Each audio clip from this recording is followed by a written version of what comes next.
It has been officially revealed that Ty Gibbs will go to the Cup Series, and while many thought that this wasn't going to be a good move for the team, and for the young driver who currently has to grieve over his father's death, it has nonetheless been done. Now it's up to Gibbs to prove that he's not as reckless and notorious as everyone thinks he is. But will he be successful? And if not, what are the repercussions that he is going to face, given the fact that his grandfather is the owner of the team?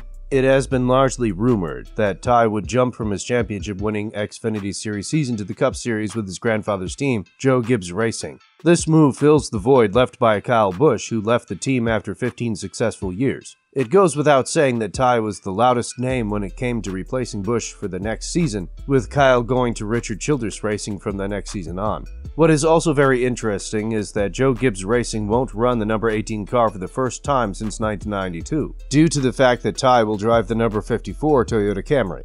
If we talk about talent, we cannot take that away from Ty, and quite frankly nobody can. The kid knows how to drive a NASCAR car, and he's shown that on a couple of occasions by driving Kurt Busch's car. And his 7 wins along with his 23 top 10 finishes in the Xfinity Series speak for themselves when it comes to securing a championship and jumping into the Cup Series as well. However, certain actions have raised some eyebrows as to whether or not Ty is ready to be a full-time driver in NASCAR, because we all know that his notorious and reckless driving style is following him wherever he goes. During the penultimate race in Martinsville, Gibbs made a move that was really strange to accept, and he knocked his teammate out of the race just so that he could win the race. After exiting the car, everybody started to boo Gibbs, but he accepted the boos as something positive, just going to show that he feeds off these situations. That is something that is not going to be accepted in the Cup Series, and he needs to understand this as soon as possible due to the fact that he doesn't have any tryouts left. Now the real challenge has been presented in front of him. Kyle Petty has been a fierce critic of Gibbs' actions, calling him an entitled driver, adding, "I don't believe it changes a lot in the garage. I think it changes the fans' perceptions of who Ty Gibbs is. I think Ty Gibbs has proven now to everyone that he is arrogant, entitled, and thinks he can just go and take things when they're not his and do it the wrong way.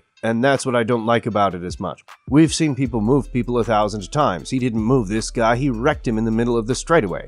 When you see it, it's before they ever get to the corner. He's backing it, and then he gets out and raises his hands. It's a punk move. Still, it seems like Ty has understood his mistake and spoke about it in an interview. When talking about his actions in Martinsville, Ty said, "What I did last week was unacceptable, and I apologize once again. But it was unacceptable because we could have had 2 shots to win this deal, and it was stupid from an organization standpoint. All my fault. I can sit here and tell you I'm sorry as much as I can, but it's not going to fix it. I've got to fix my actions."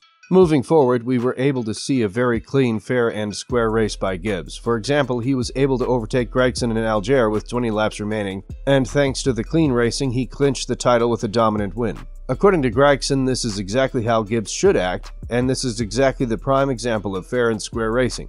So he paid his respects to the young driver for winning the Xfinity Series. It goes without saying that the tragedy that struck the Gibbs family isn't going to be an easy one to process, especially for Ty. At just 20 years of age, he looked up a lot to his father, and now that his father won't be able to give his full support to Ty for every race in the Cup Series, it's going to be a bitter pill to swallow for the young driver. That is why many think that he is not in a good position as of now to drive full-time in the Cup Series.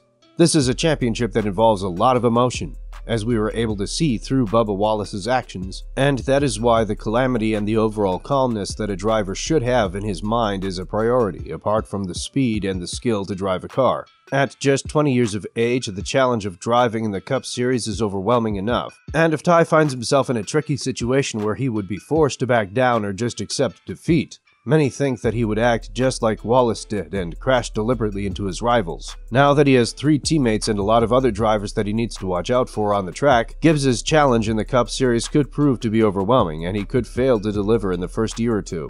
And yeah, his conversational statements about comparing himself to Jesus are something that he'll have to drop, because people are going to have field days with him once he starts doing weird stuff like this. A very concerning factor is that Ty will make his debut in his grandfather's team, a situation similar to that seen in Formula 1 with Aston Martin. No matter what Lance Stroll does, he cannot be fired from the team due to the fact that his father owns it. That is why he's had the audacity to do crazy moves and to block drivers like Alonso and Vettel on the track, and apart from FIA's penalty, nothing much was done.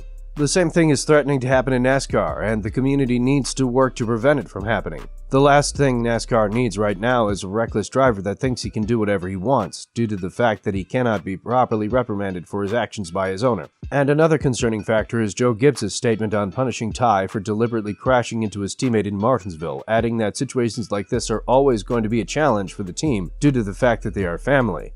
That is why Joe could bend under the pressure, and Ty could miss out on learning very valuable lessons as a Cup Series driver. When talking about handling penalties to his grandson, Joe said, "We want to go about this the right way, and we are walking, I am and our family is, with Ty as he walks through all of this. When tough things happen, and certainly nobody wanted that to happen, I said, now there are consequences. And so we're trying to walk through those with him. I was also there, and so I think about that too. There are things that I could have done a better job of. I think everybody out there who's got kids and grandkids knows the feelings, so that's all part of it. Sometimes that's not easy to kind of walk through all that, but I think it's just something that we have to do, as a family and as a race team family. Sometimes the question is different because it is your grandson. I've watched Ty for 20 years. We know every single thing about him. I know what kind of kid he is. As a family, we just want to have what's best for him, and we want to help him in every way. We're going to stay really close to him and just walk with him through this." Still, one couldn't help but be excited about Ty's debut. I mean, the kid's got talent, and there are so many ways that he can utilize it to become the perfect version of himself. But talent itself isn't enough for you to keep a starting seat in the Cup Series. Nobody says that Wallace doesn't have a talent, but you see where his actions have taken him. And Ty needs to watch and observe as to what is going to happen to him in the future if he doesn't bring a more composed and calmer version of himself to Joe Gibbs Racing. What are your thoughts on Ty Gibbs being signed as a starting driver for Joe Gibbs Racing? Let us know in the comments below.